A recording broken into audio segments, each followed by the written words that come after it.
Hello! Tarot Express tayo, Tagalogs, July 2024, Sun, Moon, Rising Sign, and Venus. General reading para sa Pisces. Kunin lamang natin ang nakaresonate tayo or nakarelate. Kung hindi tayo nakarelate, okay lang yun. So, pwedeng yung mensahe sa susunod na reading ang makaresonate sa atin. So, subscribe lamang kung meron tayong gustong marinig. Abang-abanga. Mukhang mag-a-upload din ako ng timeless reading. Pipili kayo. Pick a card, ganun. So, kunin muna natin yung first 3 core energies para sa Pisces. Uy! Merong isang bagay na hindi maiwan, hindi makamove on, hindi maisarado. Chapter ng buhay na hindi maisara. Hindi maisara-sara. Siguro back and forth ka na nag-iisip, ano bang gagawin ko talaga. Every month naiisip mo siya. Pero tingnan natin yung mga ibang cards kasi pwedeng nawawalan ka na ng tulog over dyan. Mukhang relasyon siya. Love situation. Pwedeng missed opportunity. Feeling mo may nireject kang isang tao. Pwedeng ganon. So, ngayon, parang nag-part ways na kayo. Pwede din na umabot kayo sa talking stage, ganyan. Pero hindi nagtuloy. Hindi nagtuloy kasi maaaring merong siyang ginawa na turn off ka. O pwede din na siya yung biglang nawala na lang sa buhay mo. So, for the longest time, iniisip mo, ano kayang nagawa kong mali? Ano sana ang ginawa kong tama? Pero, itong taong to pwedeng air sign, Libra, Gemini, Aquarius. At ikaw tayong mga Pisces, masyadong emotional. So, medyo nagro-ruminate tayo o matagal nating iniisip para ano bang ginawa ko. Malalim umibig ang isang Pisces. At para medyo, hindi ko sinasabing hindi ka good match, pero medyo nahihirapan tayo pag air sign yung katapat natin or na-in-love tayo sa air sign kasi social butterflies ang air sign. May plano. Pwede din na hindi naudlot na naudlot na love situation. Naudlot siya kasi maaaring yung air sign na naka-talking stage natin ay mag-aaral na, aalis na, mag-iibang bansa na. Alam mo na aalis siya. Mag-iibang bansa na siya. Pero tinuloy mo pa rin na makipag-usap, makipagkaibigan, kilalanin yung tao. Kasi why not? Parang masyado siyang too good to be true. So, bakit ko palalampasin yun? Pero dumating na sa point ngayon na kailangan niya nang umalis or may kailangan siyang gawin. So, hindi na, parang magiging LDR lang kung ipagpapatuloy mo. Pwede din na yung iba sa inyo, tuloy-tuloy lang yung communication kahit nakaalis na. So, parang ikaw, itong chapter na to na hindi mo ma-turn yung bagong leaf ng ma-turn yung chapter na yun is nagdadalawang isip ka kung go na ba, tutuloy ko pa rin ba, or hanggang dito na lang, or worth it ba na ituloy ko pa rin yung communication, ika-cut ko na ba? Kasi masyadong maganda yung uusap namin, masyadong maganda yung na-build na namin na connection para magpatuloy at ihinto na siya.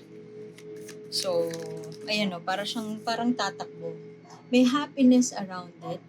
Usually, yung traditional, traditional deck, marriage ang ibig sabihin. So, pwede din yung iba sa inyo, nagdadalawang isip. Doon sa punto ng buhay niya na sobrang tagal na ng relasyon, pwedeng ganon.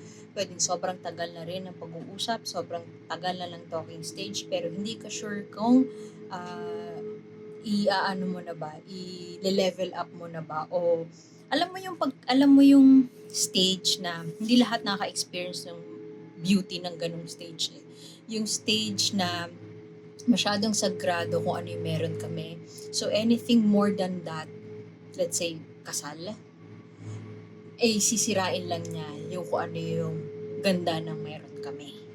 Yung iba din sa inyo, pwedeng friends kayo at matagal na kayong attracted sa isa't isa, pero hindi nyo pinag-uusapan yung romance kasi happy kayo as you are, as friends. So, kung tatalon tayo sa next stage doon, may next stage ba? Minsan siguro inisip nyo, hindi na kailangan ng next stage. Parang kung ano meron kami, sapat na. Pwedeng ganun. So, medyo siguro nababaga-baga yung mga sinasabi ng mga nasa paligid nyo, na parang, ano nyo na yan, level up nyo na yan, ganyan. Pero, medyo hindi kayo naniniwala kasi, okay kayo as it is. Yun nga lang merong, yung iba sa inyo,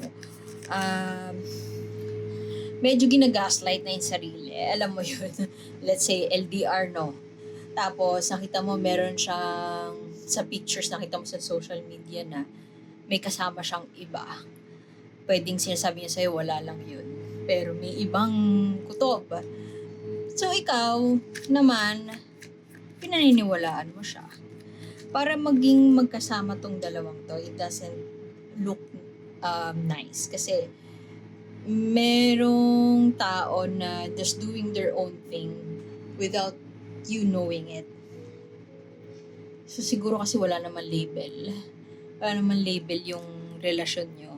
Bakit ka magsiselos? Pero nagsiselos ka kasi parang hindi siya technically third party. Kasi nga hindi naman kayo.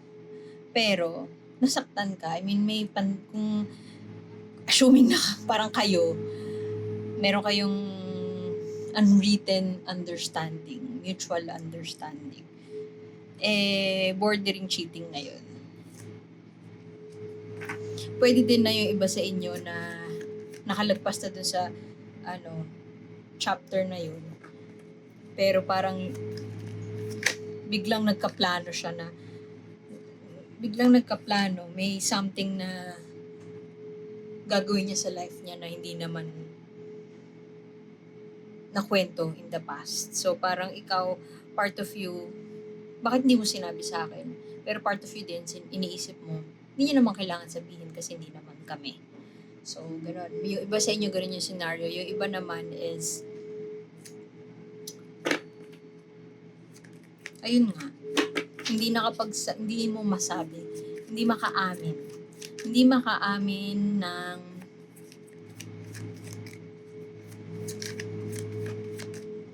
nararamdaman kasi alam mo na aalis yung tao or alam mo na may ibang plano yung tao at siya yung tipo na hindi maghihintay sa'yo.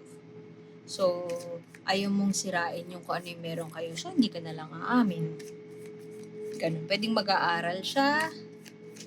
Pwede din na meron siyang ibang pagkakaabalahan at wala ka dun in the picture. Pero meron ng may arguments na meron ng away. Siguro yung pag-alis niya, pinagtalunan niyo na yun. Teka nga, wait.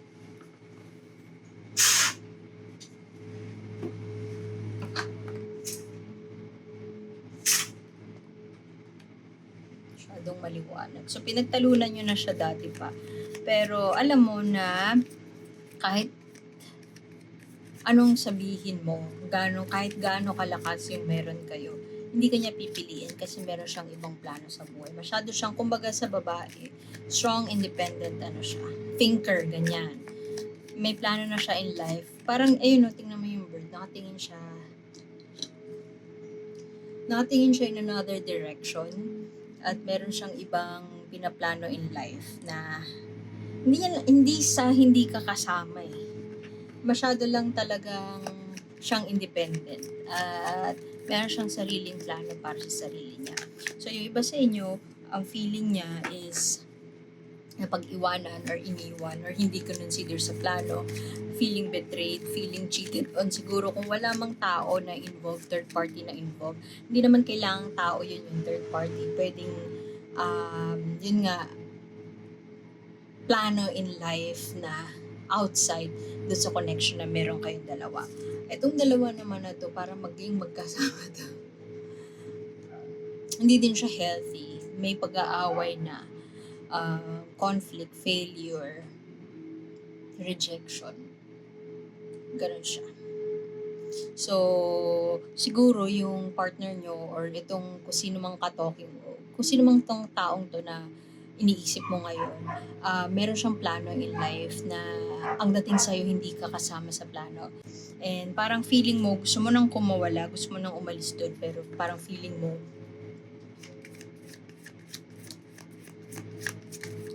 wala kang kwenta, yung gano'n. Feeling mo wala kang nagawa or parang willing ka na siguro pwede yung iba sa inyo na dadalawang isip parang wag ba makaawa ba ako para lang wag siya umalis. Gusto mo i-keep yung kung ano yung meron kayo. Hindi mo maamin sa sarili mo na gusto mo siyang pigilan. Pero hindi ka nga kasama sa plano to begin with. And yun yung hard pill to swallow.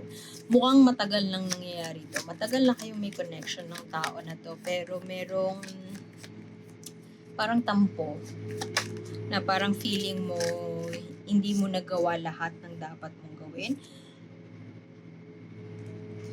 Pwede din yung iba sa inyo, travel to pag-alis. Or failure.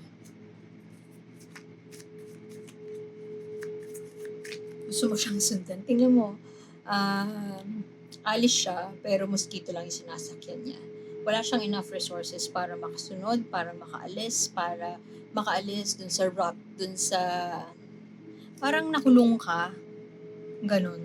Gusto mong kumawala, pero nahirapan kang kumawala kasi worth it ba? Inisip mo worth it ba? Pero ang tagal na nito.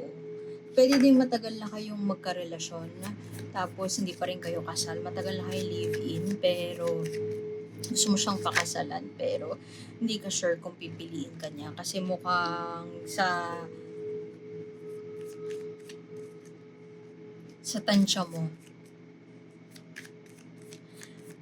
medyo iba na yung plano niya. Worst is, hindi ka niya na mahal. Pero, ayaw mong marinig yun. So, tago mo na lang sa sarili mo. Or, huwag mo na lang i-express. Mag-isip ka na lang araw-araw. Mag-overthink ka araw-araw. Pero, mukhang may career plan siya na nawala ka dun sa plano and willing kang gawing lahat para ma-win siya. Para makuha mo siya. Pero, takot ka at let's say 80% sure ka na it's either away, rejection, or failure. Meron kang siguro napag-usapan niyo na to dati, it's either kasal or susunod ka sa kanya abroad, whatever that is, napag-usapan niyo na, pero ikaw yung ayaw, ikaw yung hesitant na gumawa ng pagbabago. Pwedeng sabi niya, lakarin mo lang yung visa mo, or lakarin mo yung papeles mo, or lakarin mo yung ganito, pero ikaw yung ayaw gumawa nun. Meron kang certain expectation sa kanya na hindi kayo magkasundo. So, nag-aaway kayo. Siguro ikaw, gusto mo na dyan lang siya, dito lang siya sa Pilipinas, kasama ka, umuwi na lang siya. Pero siguro iba sa inyo, may anak, so hindi sapat. Out of the question yung pag-uwi niya, pero gusto mo umuwi siya. So, ang compromise doon ay sabi niya, mag-ayos ka ng ganito, gawin mo itong ganito, pero ikaw parang nagli-lead lang siya sa away kasi hindi naman talaga yun yung gusto mo or expectation mo. Itong dalawang cards na to, tingnan mo si Snow White to. Tulog lang siya, naghihintay siya na i-revive siya. Damsel in distress ito. Ayaw kumilos at tutulog-tulugan lang yan. Hindi, joke lang. So, pwedeng ikaw yun. Alam mo yun, meron kang alam mo sa sarili mo na kailangan mong gawin yun. Pero, nagbibingi-bingihan ka, nagtutulog-tulugan ka, kasi ayaw mong gawin. Kasi deep inside, gusto mo ikaw yung masunod. Merong isang bagay, kailangan ng may transformation at pagbabago sa buhay mo para makuha mo tong dalawang to reverse, lalo na yung isa, major arcana. Ay, pareha sila, major arcana, death card. Ayaw magbago, ayaw gumawa ng pagbabago, may gusto mangyari pero ayaw ng pagbabago. So, ano pipiliin mo? Ayaw yung alam mo yung ayaw ng may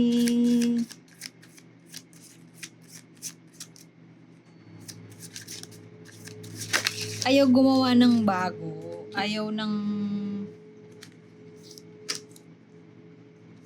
umalis sa nakasanayan. Gusto ng pwedeng kasal, gusto ng happy, joy, pero mababa yung tingin sa sarili.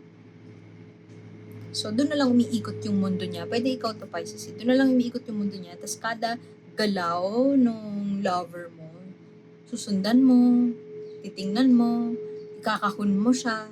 Pero kung ikaw yung ini-invite na lumabas sa kahon mo, ayaw mong gawin. Ayaw umalis. So, nangyayari, puro away na lang. Away, away, away. Kung dati is normal na asaran lang, ngayon is away na. Ano yung message sa'yo ng universe? Gusto ko tong deck na to. Bago to eh. Mensahe sa'yo ng universe.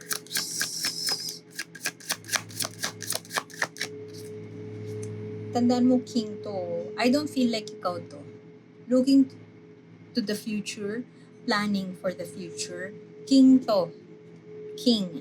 Matalinong king. Hindi ko sinasabi na ito yung lalaki, pero pwedeng siya. Masculine energy. Ibig sabihin, siya yung siya yung gagawa ng action towards sa kung ano man yung tinitingnan niya doon. Kung ano yung looking towards the future siya.